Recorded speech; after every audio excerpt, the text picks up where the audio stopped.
Kukunin ko na ang mana ko at aalis na ako dito at mamumuhay na ako mag-isa. Huwag kayo mag-alala, kaya ko na ang sarili ko. Anak, mag-ingat ka. Opo, ama.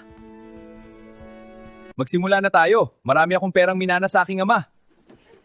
Tara, inom at kain tayo. Ang sarap! Cheers sa atin! Ubus na ang aking mga ginto. Nagpabaya ako, hindi ko na kontrol ang aking sarili sa paggastos. Paano ako nito? Ginoo, maaari ba akong magtrabaho dito bilang isang tagapag-alaga ng mga baboy? Kahit matutulugan at pagkain ay sapat na sa akin? Sige, magsimula ka na ngayon.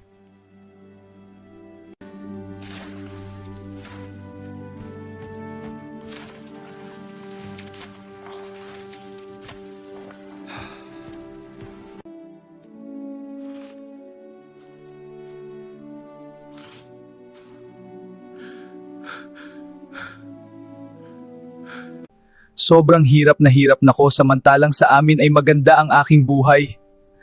Ngunit kinuha ko na ang aking mana, hindi na ako matatanggap ng aking ama. Hindi ka na kailangan sa babuyan namin. Pwede ka nang umalis. Pero saan ako pupunta?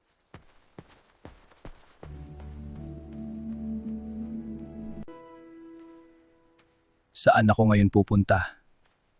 Tatanggapin pa kaya ako ni ama ang laki ng pagkakamali ko sa kanya?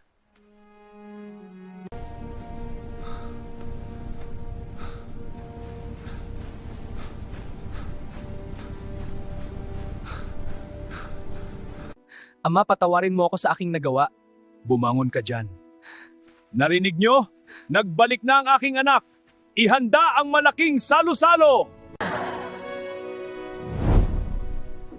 Kung ang anak ay natitiis ang magulang, laging tandaan ang magulang kailanman hindi kayang tiisin ang kanyang anak.